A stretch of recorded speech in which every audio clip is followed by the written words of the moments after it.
Welcome in everyone, this is Jordan with Ravens Flash Report, and today we're going to be doing our offensive projection video for the Baltimore Ravens tight end group. I think it's safe to say that the Baltimore Ravens make use of their tight ends better than almost any other team in the league. And this isn't new. The Ravens have always had a team that prioritized the tight end position higher than most other franchises. And this season, many fans are and should be excited about this tight end group and what they can provide in this Ravens offense. With Mark Andrews back healthy and Isaiah Likeley showing that his 2022 season wasn't just a fluke by following it up with an even better 2023 season, the Ravens tight end group is already considered one of the top 2 or 3 in the league. And after this season, I'm predicting that they claim that top spot with hardly any valid arguments to the contrary. But before that, let's talk about what kind of numbers this group can put up. Let's get to it.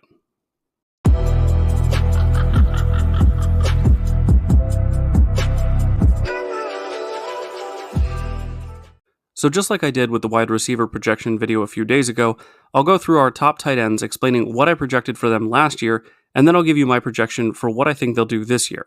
Now, for the wide receivers, I went through what I believe to be the top 4 on the team.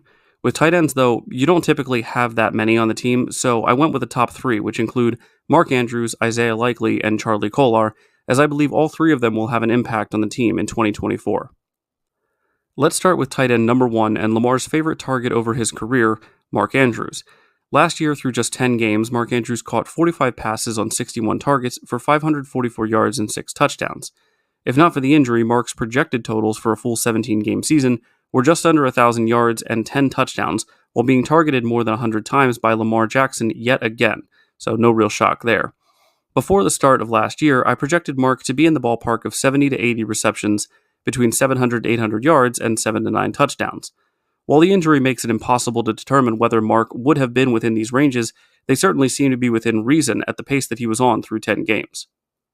For 2024, I would like to say that I believe Mark will still have similar numbers to what I projected for last year. However, the emergence of Isaiah Likeley could potentially change this. Over the last 3 seasons with Lamar and Mark on the field, the usage and production between them has started to slightly decrease as Lamar has been able to rely on other players more and more. We see from 2021 to 2023 that Mark's targets per game go down from 8.4 to 7.8 to 6.1. His yards per game as well are trending down on the same 3-year period, 71.2, 59.5, and then 54.4. Despite this, however, Mark improved his catch percentage to 73.8 last year, and his yards per target are deeper than in the previous 2 seasons. Now, Likeley will indeed change things, but not as much as Zay Flowers will, at least from a target and yardage perspective. For Mark Andrews in 2024, I project between 90 to 100 targets, 65 to 75 receptions, 700 to 800 yards, and 7 to 9 touchdowns. Now, these numbers are very similar to my projections for 2023, but given what Mark was on pace for last year, and what he did in just 10 games that he played in, I see no reason to expect less out of him in 2024, even with Zay, Likeley, and Bateman expected to be major contributors for the offense. Speaking of Isaiah Likeley, he is undoubtedly the tight end 2 on this team, despite what some fans say. I agree that he's an exceptional athlete and has shown incredible promise with regard to his run-after-catch ability, physical toughness, and his connection with Lamar. However, Mark Andrews is still an all-pro caliber tight end who is already a Ravens legend, as he's 3rd all-time in yards for the franchise, 2nd in touchdowns, 3rd in targets, and 3rd in receptions. Meanwhile, Likeley in those same categories is 35th, 18th, 42nd, and 40th. Now, don't get me wrong, to be 18th in touchdowns scored after only 2 seasons as a team's backup tight end is pretty incredible, but for those fans saying Andrews should be replaced by Likeley, your argument is pretty weak at this point. The better argument is what can they do to be better together on the field at the same time, and I think that's a question that needs to be answered by Todd Monken. Last year, in the 11 games before Mark went down, Likeley had 9 receptions off 12 targets for 89 yards and no touchdowns. That's it. But in the following 6 games, he had 21 receptions off 28 targets, 322 yards, and 5 touchdowns, giving him a season total of 30 receptions off 40 targets, 411 yards, and 5 touchdowns. Before the start of the season last year, I projected that he would have between 35 to 45 receptions, 300 to 500 yards, and 3 to 5 touchdowns, which was pretty spot on, all things considered. What the Ravens need to do this year is find out how to make these two fit together on the field at the same time. If the idea of an Andrews and Likeley 2 tight end set with Zay and Bateman on the outside doesn't get you hyped for the offense, I would assume you're not a fan of the Ravens, or fun for that matter, because that's what the idea sounds like to me. I guess it could also sound like a potential headache for defensive coordinators, but we really don't have to worry about that. The real interesting part to me is, what do we think Isaiah can do this year if he and Andrews both stay healthy?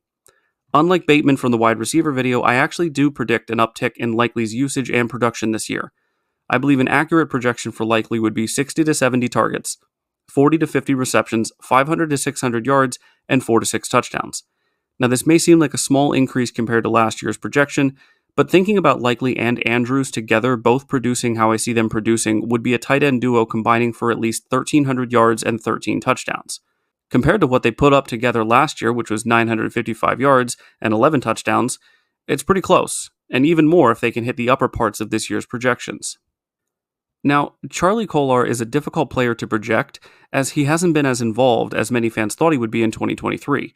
Part of that, of course, is due to Isaiah Likeley's complete takeover of the position, but in 2 years through 17 games, Kolar has caught just 11 passes off 15 targets for 136 yards and 1 touchdown. He has sure hands and is great at blocking with a 260-pound 6'6" frame.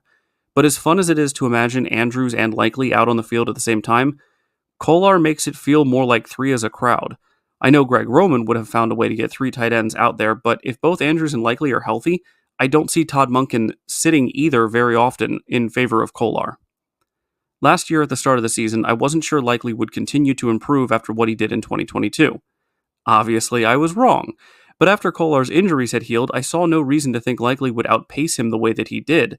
So I projected them both to have the same stats, with Kolar also having 35 to 45 receptions, 300 to 500 yards, and 3 to 5 touchdowns. Now, this year, I don't see him having that level of usage and production, but definitely more than he did last season. For 2024, I believe Kolar will be targeted between 15 and 20 times, with 10 to 15 receptions for 100 to 200 yards and 1 to 3 touchdowns. This is not meant to be a knock on his skills, but rather the difficulty I believe he's going to face when getting on the field consistently. Charlie Kolar has, as far as I can see it right now, no less than 5 and potentially 6 players ahead of him in the pecking order, with Zay, Andrews, Bateman, Likeley, Aguilar, and possibly Devontae Walker. It's tough out there to be tight end 3, even in the Ravens system, but hopefully he can put some nice plays together or step up in the case of an injury and make the most of the opportunities that he has, as many players have before him.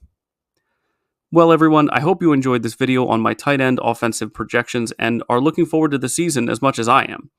If you did enjoy it, go ahead and leave it a like. If you're new around here, subscribe for more Ravens content, and if you have any thoughts on these projections or the players themselves for the season, leave them down below in the comment section. Thanks for watching, and as always, guys, stay safe out there, and go Ravens.